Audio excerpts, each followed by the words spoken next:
بسم اللہ الرحمن الرحیم وَإِلَٰهُكُمْ إِلَٰهٌ وَاحِدٌ لَا إِلَٰهَ إِلَّا هُوَ الرَّحْمَٰنُ الرَّحِيمُ إِنَّ فِي خَلْقِ السَّمَاوَاتِ وَالْأَرْضِ وَاخْتِلَافِ اللَّيْلِ وَالنَّهَارِ وَالْفُلْكِ الَّتِي تَجْرِي فِي الْبَحْرِ بِمَا يَنفَعُ النَّاسَ وَمَا أَنزَلَ اللَّهُ مِنَ السَّمَاءِ مِن مَّاءٍ فَأَحْيَا بِهِ الْأَرْضَ بَعْدَ مَوْتِهَا وبث فيها من كل دابة وتصريف الرياح والسحاب المسخر بين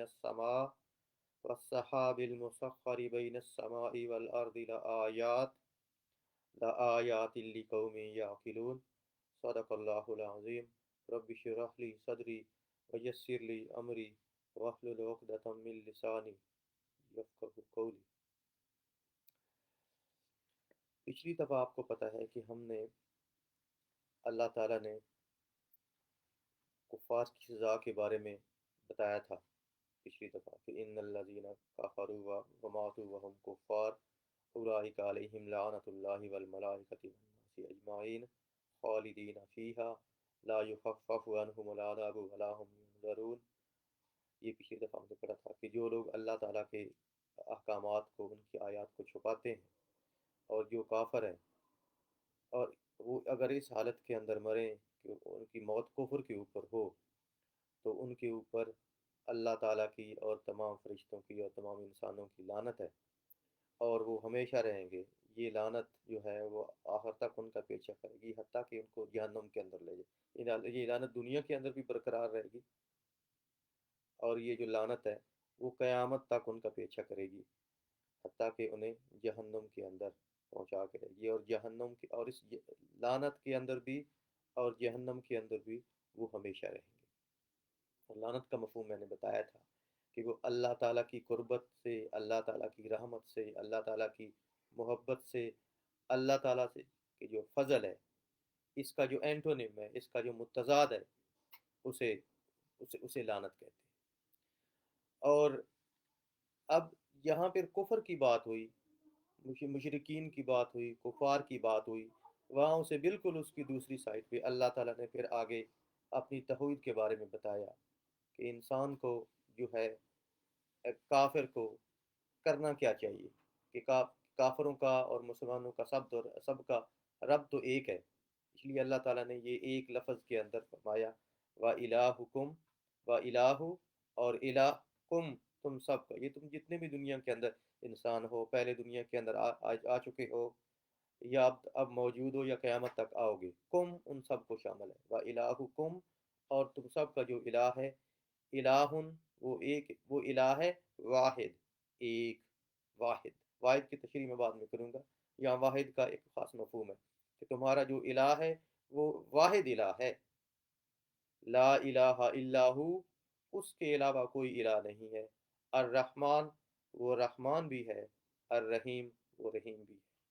تو کفر کے بعد اللہ تعالیٰ نے توحید کو واضح کر دیا کہ اللہ تعالیٰ واضح کر رہے ہیں کہ توحید کیا ہے۔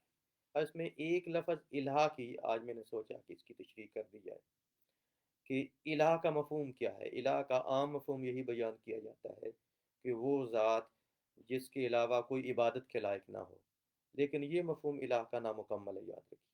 عربی زبان کے اندر الہ کا صرف یہ مفہوم نہیں ہے، عربی زبان کے اندر الہ کے بہت سارے مفہوم ہیں، اور وہ قرآن مجید کے اندر بھی مذکور ہے۔ جس طرح میں نے آپ کو بتایا تھا، قرآن کی بہترین تفسیر یہ ہے کہ قرآن کی تفسیر خود قرآن کرے، قرآن کی تشریح خود قرآن کی کسی چیز کو، کسی معنی کو، لفظ کو، فریز کو، کسی مسئلے کو قرآن خود اس کو ایکسپلین کرے۔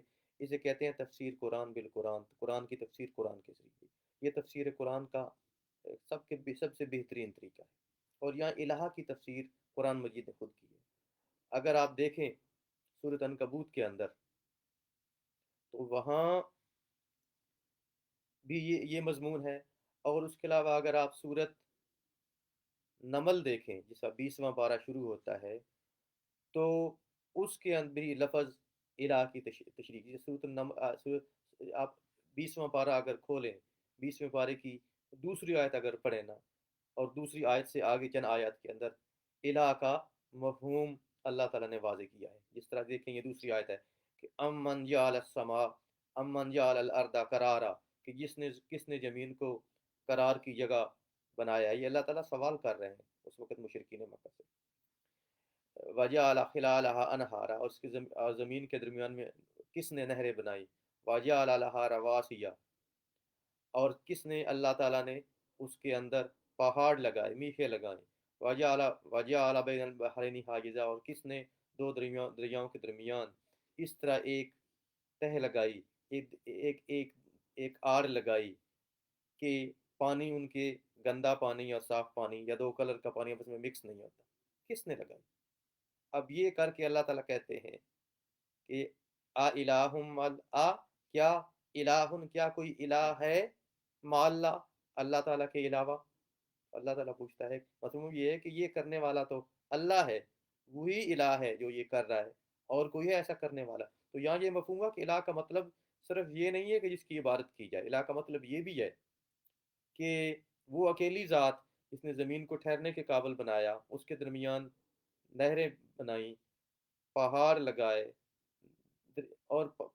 اور گندے اور صاف پانی کو آپس میں مکس ہونے سے بچایا. یہ ساری جتنی بھی اتھارٹیز ہیں، جتنی بھی پاورز ہیں، ان کی حامل ذات کو جو ہے وہ الہ کہا گیا. یہاں اس آیت کے اندر دیکھیں، اور فرمایا بل اکثرهم لا یعلمون، ان میں سے اکثر یہ جانتے نہیں ہیں. آگے اللہ تعالیٰ کا پھر دوسرا سوال سنیے. الہ کا مطلب دیکھیے صرف یہ نہیں کہ جس کے لیے نماز پڑھ لی جائے، جس کے لیے روزے رکھ لیے جائیں. یا مفہوم دیکھیے گا، ام من کون ہے ایسا یجیب ہو جو دعا سنتا ہے، مضطر ہو، ایسا بندہ جو مضطرب ہو، پریشان ہو، اذا دعاہ جب وہ دعا کرتا ہے. یعنی کون وہ ذات ہے جو کہ پریشان حال کی مضطر بندے کی دعا سنتا ہے. ویکشف، اور دور کرتا ہے، السوء، اس کی پریشانی، اس کی مصیبت. یعنی وَيَجْعَلُكُمْ، اور تمہیں بناتا ہے خلفاء الارض، زمین میں ایک کے بعد دوسرے کا خلیفہ. الہ مع اللہ، کیا اللہ تعالیٰ کے علاوہ کوئی الہ ہے؟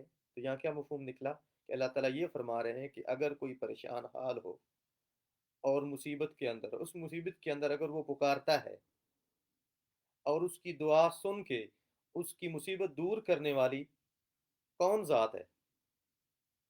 مطلب ہے یہ بھی الہ کی یہ صفت بھی ہے، الہ کا یہ مطلب بھی ہے جو کسی پریشان حال کی مصیبت سن کے اس کی مصیبت دور کرتا ہے. یہ بھی یاد رکھیے، یہ بھی یہ الہ کی تفسیر خود قرآن نے کی ہے. اور یہ بھی ہے، یہ بھی اس کے فرمایا وَيَجْعَلَكُمْ خُلَفَاءَ الْأَرْضِ، زمین میں پہلے والے چلے گئے، آپ ان کے نائب ہیں. جو ان کے پاس تھا آج آپ کے پاس ہے، جو کسی اور کے پاس تھا آج آپ. حضرت علی کرم نے فرمایا تھا نا کہ اگر دنیا ایک ہی شخص کے پاس رہتی ہوتی، اس طرح ہم دل کے اندر خواہش تو ہے نا کہ کاش دنیا ہمیشہ ہمارے پاس ہی رہے، جو میرے پاس ہے کسی اور کو نہ ملے، یا میں ہمیشہ رہ جاؤں دنیا کے اندر، یا کم از کم لمبا جتنا لمبا رہ سکتا ہوں رہ جاؤں. تو فرمایا اگر دنیا کسی ایک بندے کے پاس ہی رہتی ہوتی نا، تو آج ان کے پاس نہ ہوتی، آج تمہارے پاس نہ ہوتی جن کے پاس یہ. پھر جس کو پہلی دفعہ ملی تھی وہی رہتا، آپ کی باری بھی نہیں آتی. تو یہ جو ہے ایک کے بعد دوسرے کا زمین کے اللہ تعالیٰ جو نائب بناتا ہے، یہ بنانے والی ذات کون ہے؟ یہ بھی اللہ تعالیٰ. یہ زمین کے اندر یہ جو چینجز ہیں، ایک کے بعد دوسرا انسانوں کو لانا، اور سب کو اپنی باری ملتی ہے ان چیزوں سے فائدہ اٹھانے کی. اللہ تعالیٰ کی نعمتوں، سب اس آزمائش سے گزرتے ہیں. اس کا بنانے والی ذات کو بھی الہ کہا جاتا ہے.